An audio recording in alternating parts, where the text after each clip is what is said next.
ఒక మంచి మాటలో ఆరోగ్యాన్ని మించిన ఆస్తి లేదు, నమ్మకాన్ని మించిన తృప్తి లేదు, శరీరాన్ని మించిన క్షేత్రము లేదు, జీవితాన్ని మించిన పుస్తకము లేదు, అంతరాత్మను మించిన గురువు లేడు, అనుభవాన్ని మించిన పాఠము లేదు.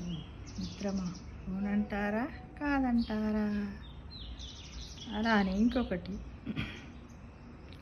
భరించడము తేలికైపోతే బంధాలను నిలుపుకోలేము.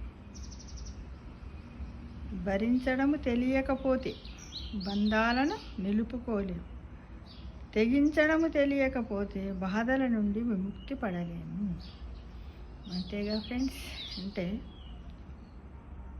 ఎలాంటి బంధాలైనా నిలుపుకోవాలంటే బాధలను, దుఃఖాలను, నష్టాలను అన్నింటినీ కూడా మనం భరించడం తెలుసుకోవాలి. తెలియకపోతే ఆ బంధాలను మనము నిలుపుకోలేము.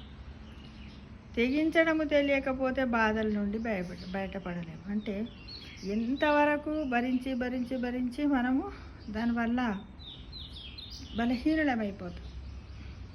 కానీ మరి ఆ బాధల నుంచి కూడా బయటపడాలంటే మనకి ఇంకొక ధైర్యం కూడా కావాలి. తెగించడం అంటే వదిలేయడం అనే ధైర్యాన్ని కూడా మనము సమకూర్చుకున్నట్టయితే బాధల నుండి బయటపడతాము మిత్రమా.